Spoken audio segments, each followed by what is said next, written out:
Hello friend, मैं Lakshmi Kumar एलएनके class में आपका स्वागत है। आज के इस वीडियो में हम आपको सोडियम कार्बोनेट के गुण एवं उसके उपयोग के बारे में बताने वाले हैं। तो वीडियो को स्किप मत कीजिएगा, वीडियो को शुरू से अंत तक देखिएगा। तो चलिए स्टार्ट करते हैं। सोडियम कार्बोनेट या धोने का सोडा। सोडियम कार्बोनेट या धोने का सोडा प्रायः अमोनियम सोडा विधि या साल्य विधि द्वारा तैयार किया जाता है। कैसे तैयार किया जाता है? तो अमोनियम सोडा विधि या साल्य विधि द्वारा तैयार किया जाता है। अमोनियम सोडा विधि या साल्य विधि। सिद्धांत: अमोनिया गैस से संतृप्त सोडियम क्लोराइड के संतृप्त जलीय विलयन में कार्बन डाइऑक्साइड गैस प्रवाहित करने के फलस्वरूप सोडियम कार्बोनेट बनता है। अब यहाँ पर देखिए क्या है, अमोनिया गैस है। जब अमोनिया गैस है सोडियम क्लोराइड के जलीय विलयन, ये सोडियम क्लोराइड है, एक जलीय विलयन है। तो सोडियम क्लोराइड के जलीय विलयन में कार्बन डाइऑक्साइड गैस, ये कार्बन डाइऑक्साइड गैस है, जिसको प्रवाहित करने पर क्या होता है? सोडियम बाइकार्बोनेट बनता है। क्या बनता है? सोडियम बाइकार्बोनेट बनता है। सोडियम कार्बोनेट को गर्म करके सोडियम कार्बोनेट प्राप्त किया जाता है। अब हम क्या करेंगे, ये जो सोडियम कार्बोनेट है इसको हम गर्म करेंगे। गर्म करने पर क्या होगा?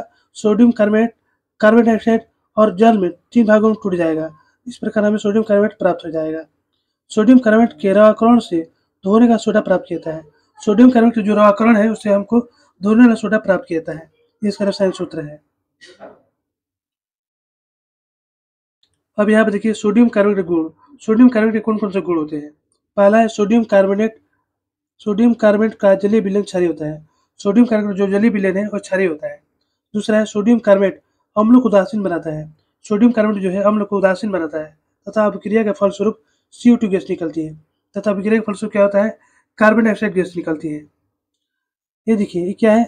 सोडियम कार्बोनेट है। जब सोडियम कार्बोनेट अम्ल से अभिक्रिया करता है तो क्या होता है? सोडियम क्लोराइड बनता है, जल बनता है और कार्बन डाइऑक्साइड गैस निकलती है। अब सोडियम कार्बोनेट का तीसरा गुण देखिए। सोडियम कार्बोनेट को तीव्रता से गर्म करने पर अनाद और सोडियम कार्बोनेट बनता है। जब सोडियम कार्बोनेट को हम तीव्रता से गर्म करते हैं, ये देखिए क्या है? सोडियम कार्बोनेट है, जिसको तीव्रता से गर्म करते हैं क्या बनता है? अनाद और सोडियम कार्बोनेट बनता है तथा जल बनता है। अनाद और सोडियम कार्बोनेट को सोडा ऐश भी कहते हैं। क्या कहते हैं? सोडा ऐश भी कहते हैं अनाद और सोडियम कार्बोनेट को।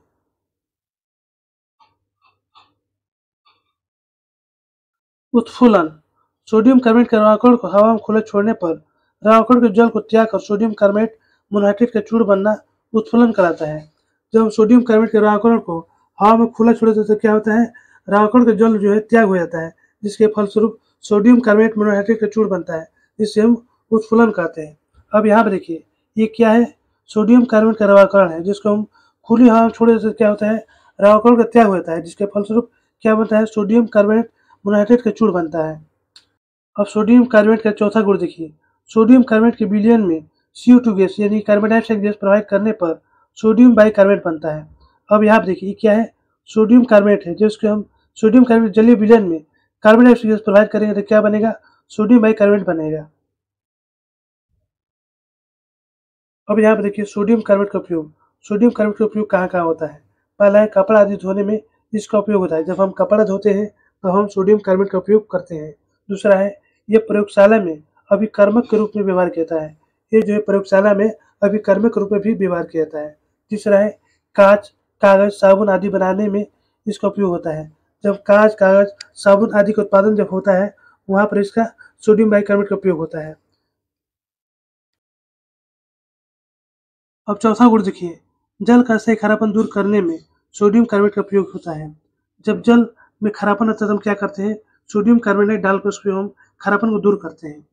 खारा जल में कैल्शियम आयन यानी कि Ca2+ आयन और मैग्नीशियम आयन Mg2+ आयन रहते हैं।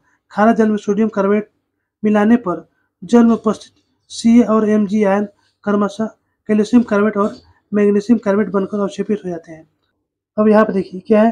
कैल्शियम है तो +2 आयन यहाँ पर हो जाएगा, यही +2 आयन हो जाएगा, यहाँ पर -2, यहाँ पर भी -2 हो जाएगा। तो जब खारे जल में सोडियम कार्बोनेट मिलाने पर क्या होता है?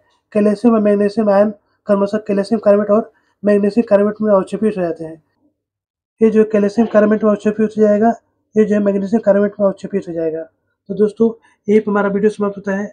यदि मेरा वीडियो आपको अच्छी लगती है तो लाइक सब्सक्राइब जरूर कीजिएगा, बेल आइकन जरूर दबाइएगा, जिससे नई वीडियो का नोटिफिकेशन आपको मिलता रहे। धन्यवाद।